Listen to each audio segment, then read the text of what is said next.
Hello, everybody. Welcome to the Texas Apartment Association's Education Foundation series, Hints from HR. This is a program designed to talk shop about HR topics with the people that have the HR experience. I'm Blaise, Spitaleri, the Business Development Manager with Gemstar Construction. I'm super honored to be part of this TAA-EF production to raise awareness about careers in the apartment industry, because this is the best industry around. And on today's program, we have an amazing topic, and we're going to be discussing company culture. This topic may actually end up being like a spin-off series because of the importance of it. It's the foundation of all organizations that connect its teams, its productivity for a successful environment. For live feedback, you can interact with us by asking us questions in the chat field during the broadcast. So without further ado, let's meet our panel. Joining us today on the program, Becca Ramadi, the VP of TAA-EF.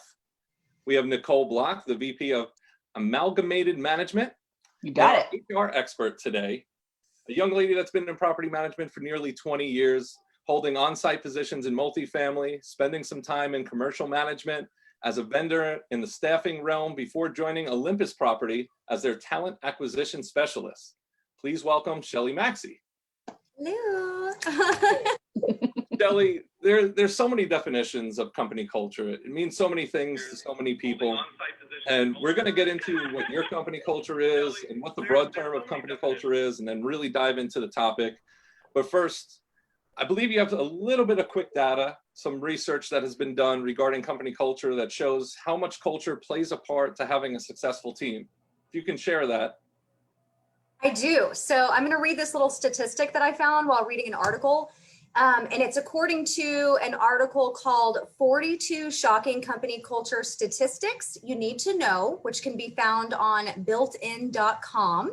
And the statistic is that 91% of hiring managers in the US say that candidates' alignment with the company culture is equal to or more important than skills and experience, which I found fascinating because that's an astronomical number. 91% of people realize how important company culture is.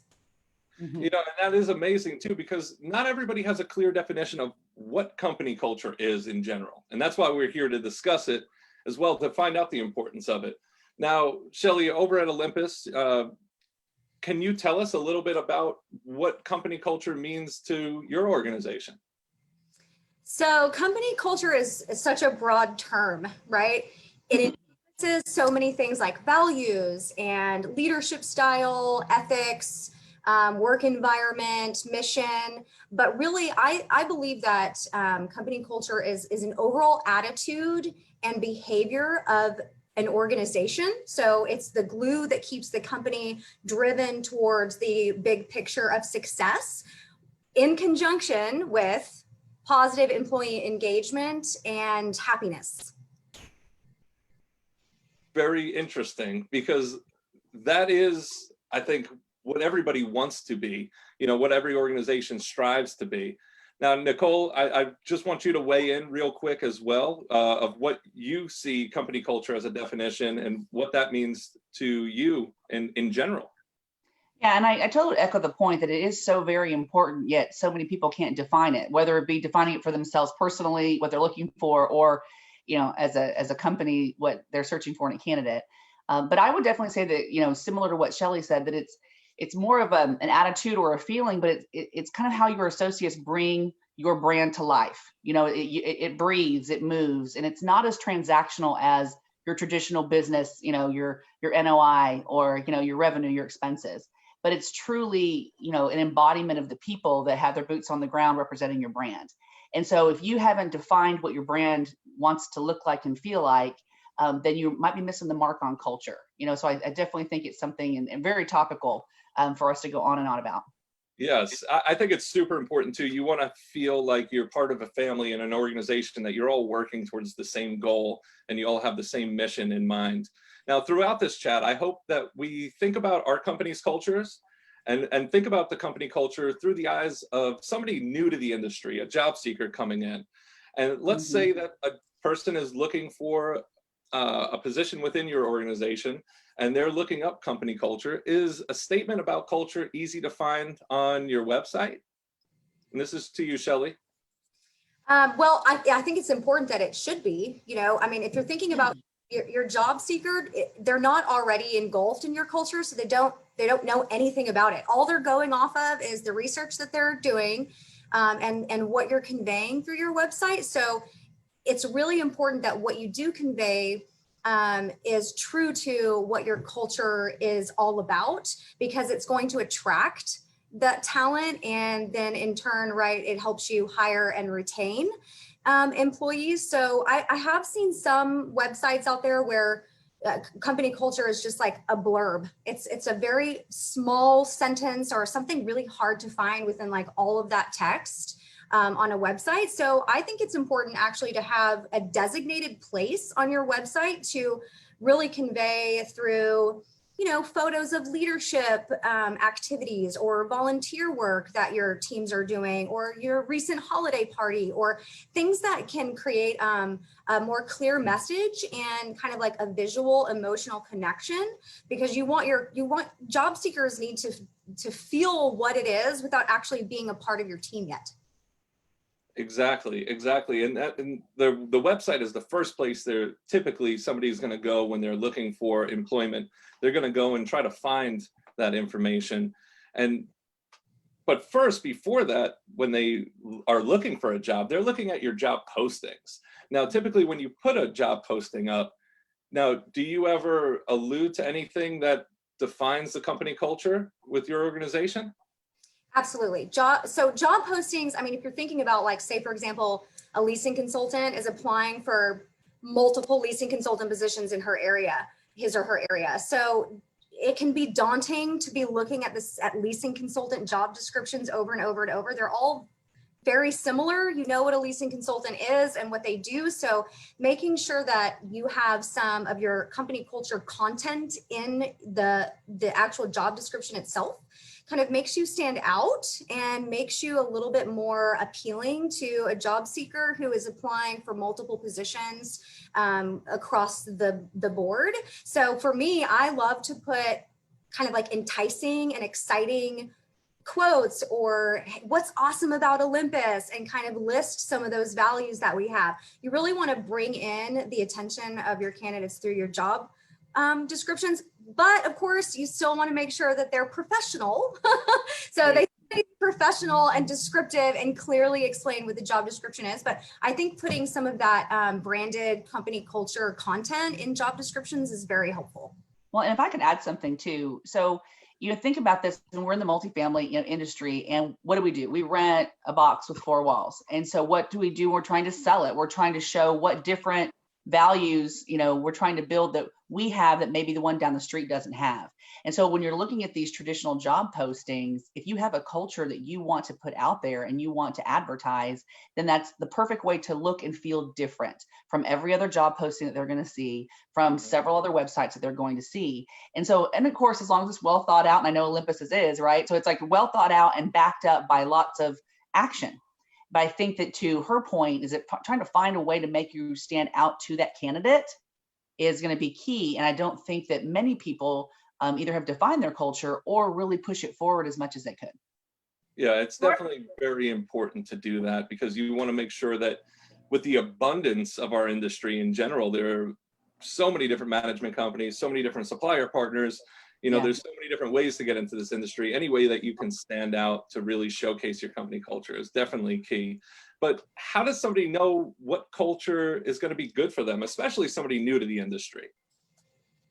Someone who's probably just looking for a job and isn't thinking about anything else than a paycheck. Nothing else matters, right?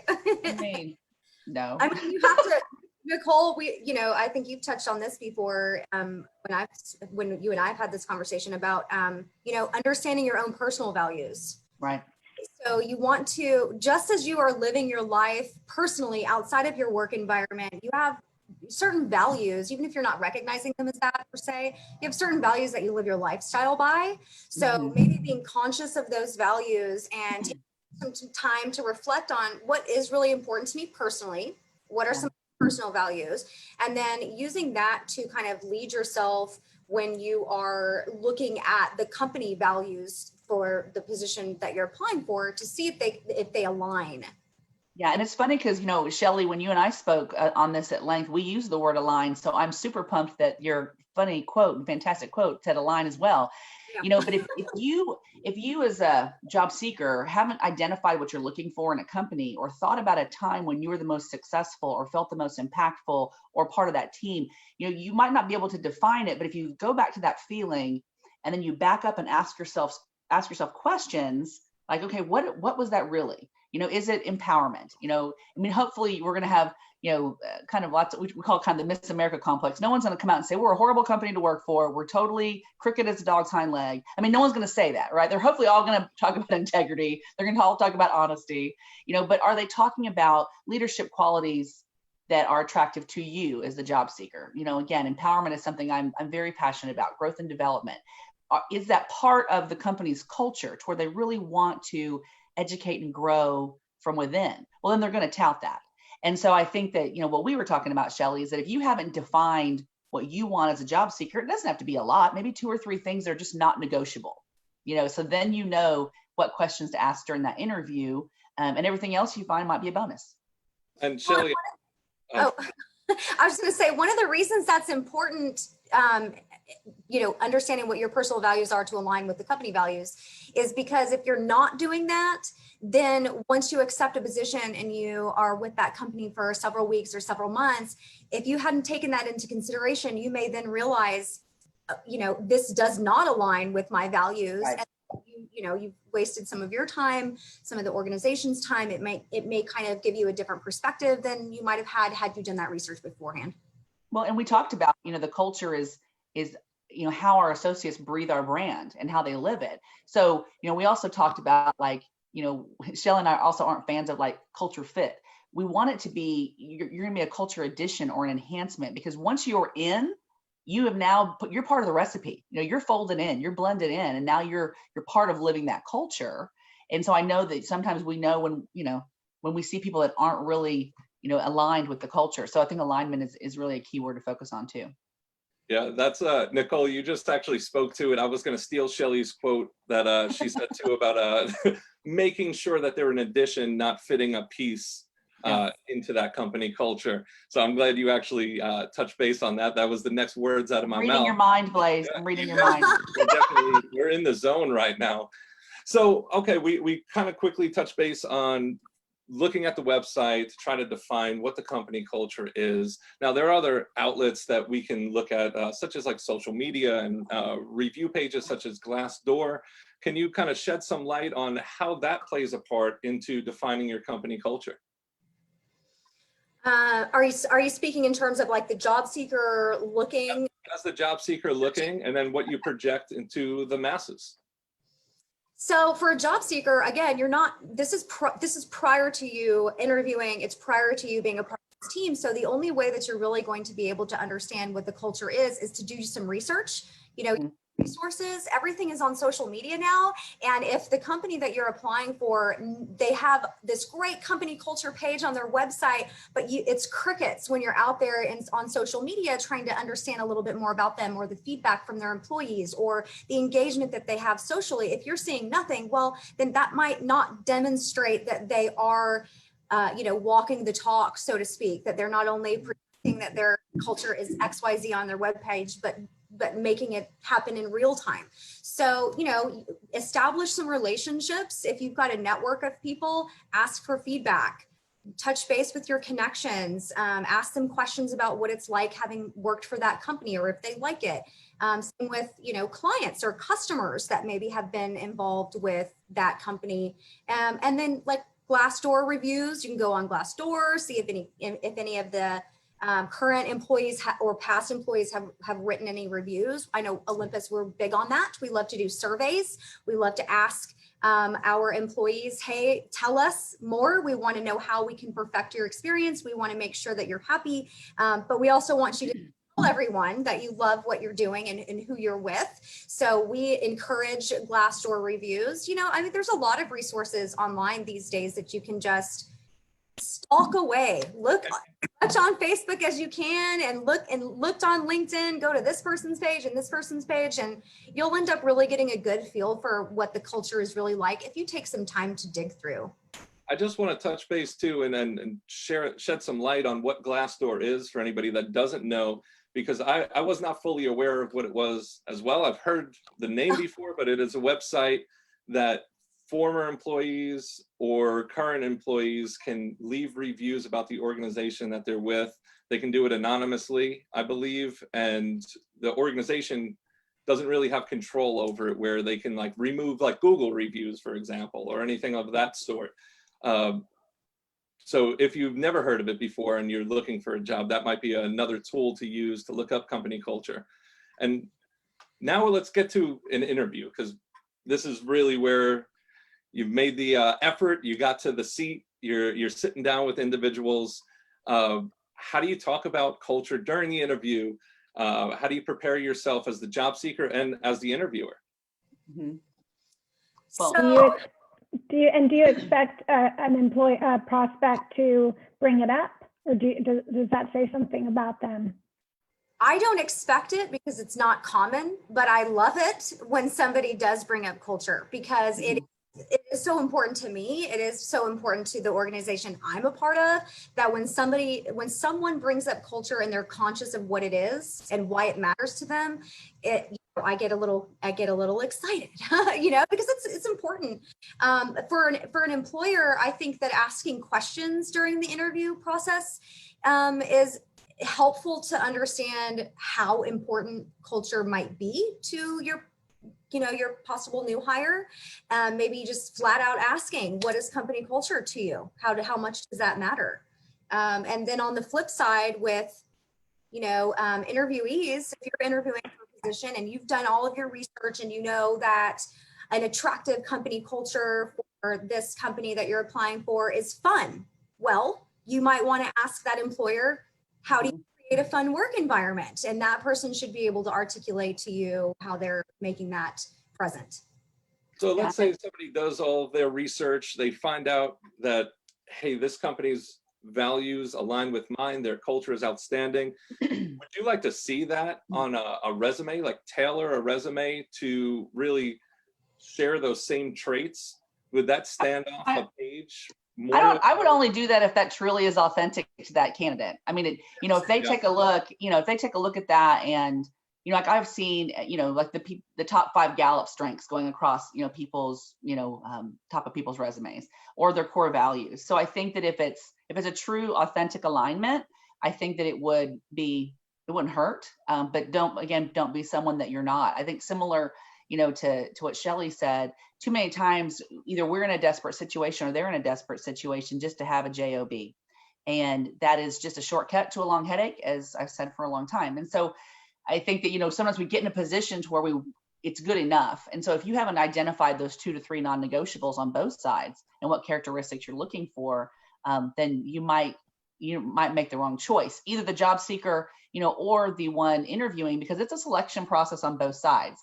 So similar to what, Shelley does, I set the expectation on the front end, and I do want to make sure that I'll tell them at the very beginning, I want to give you an opportunity to ask as many questions of me as you need to. So we're going to put time aside at the end of the interview for that. And I am interested in culture, and I want to talk about culture because I want to set that expectation up front that this is a company that is focusing on this part of our culture. And so we'll talk very openly and candidly about it. I totally, again, echo what Shelley said. I would love for someone to bring it up to me that they, as far as what they saw on our website or what they're looking for, what they've heard, that is just kind of the minority right now of candidates doing that. But that could change. Again, that's why we're having these conversations. But the last thing I would say is that if they can't, as employers, if they can't spout it off like that, then they're not really living it. And I think that you need to also, as a job seeker, if you really are saying, hey, these 2 or 3 things I saw on the website, they care about this. If that person interviewing you can't articulate that, then they aren't living it. So I would just also make sure that you're ready to ask those types of questions. Well, this is a good question to follow that up, Nicolle. Shannon asked, would an appropriate question during the interview be, what actions has your company taken to align with the mission and vision? Sure. So one, that shows that Shannon's looking at my mission and my vision. Okay, so Shannon's taking a look. It hasn't deterred her. She hasn't run away from the interview or canceled it. So she's asking us what actions we've taken. And truly, that just shows, that company's character. Are they just words on a website, or are they things we're living and breathing and doing? And that's that embodiment, that breathing, that's the culture. And so I think that's another quick way to see if they're really living what they're saying that they are living.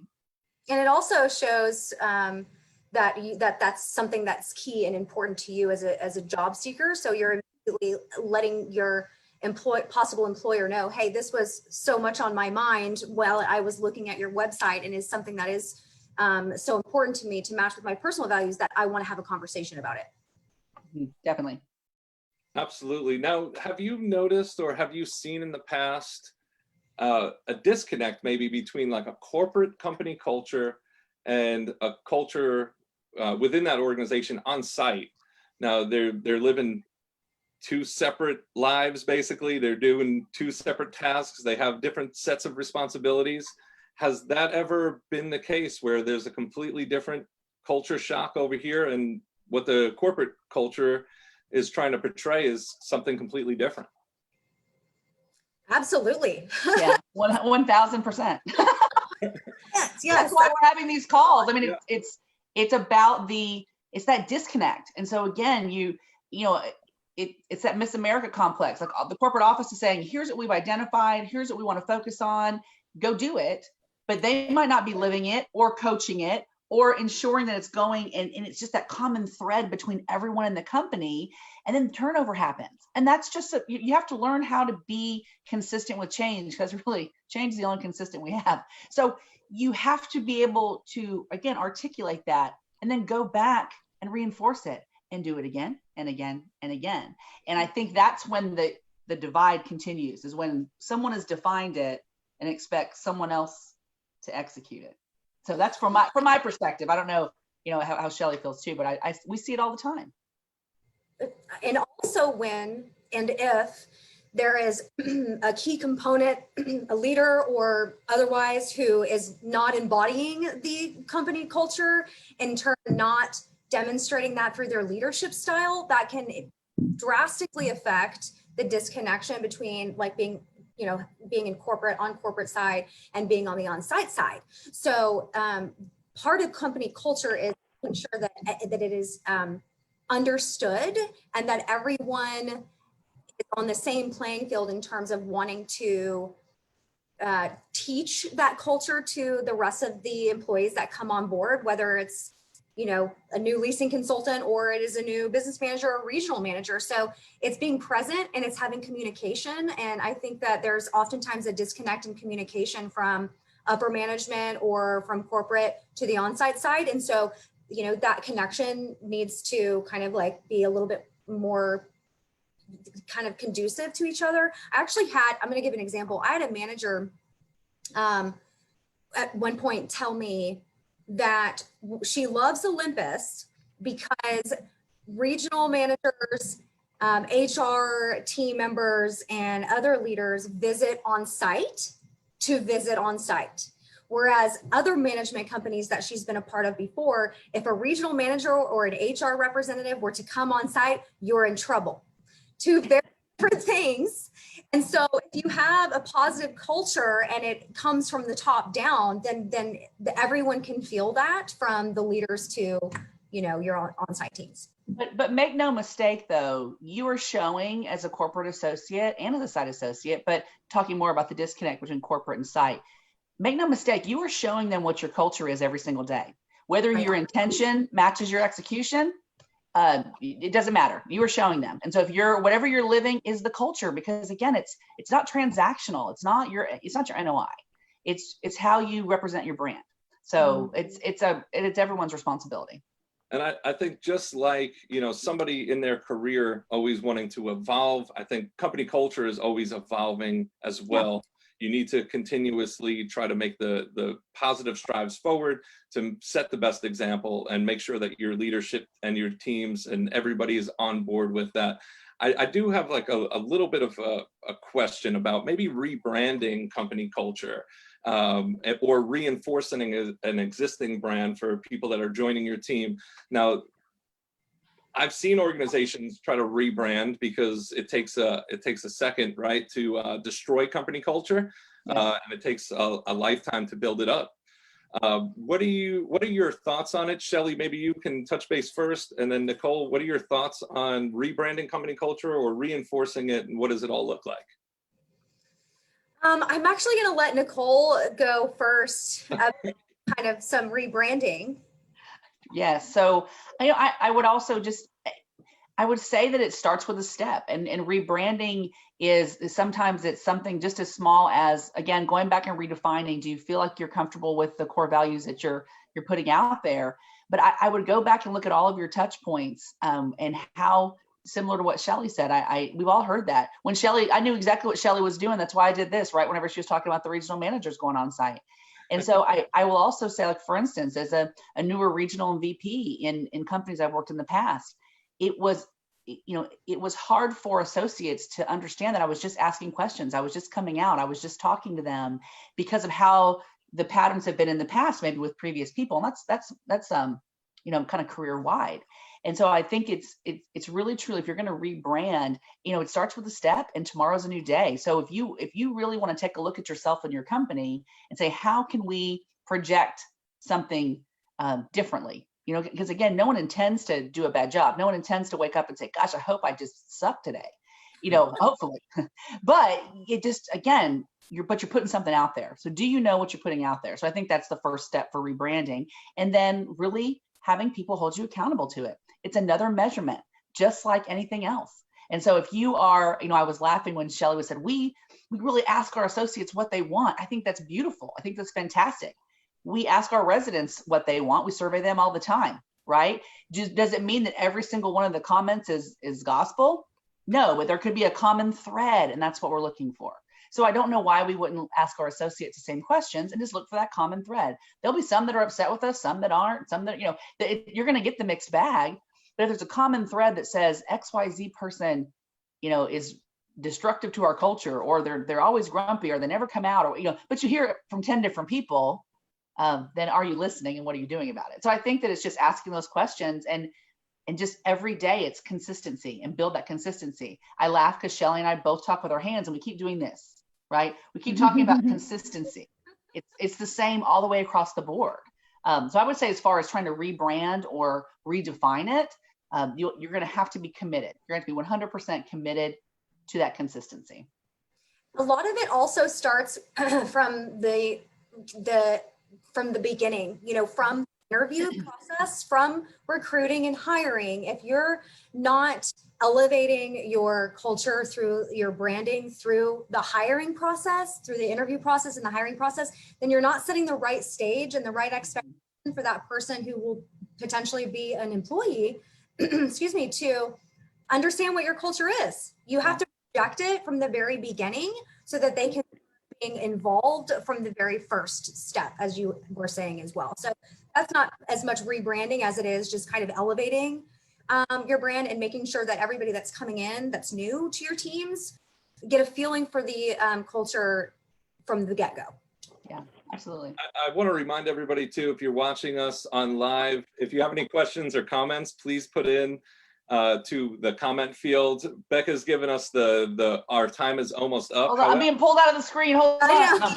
Just because I want to mention this, because we are here with the Texas Apartment Association's Education Foundation, and we have an amazing industry, and we have amazing apartment associations that we're involved with that offer, educational courses and learn about legislative initiatives within our organization.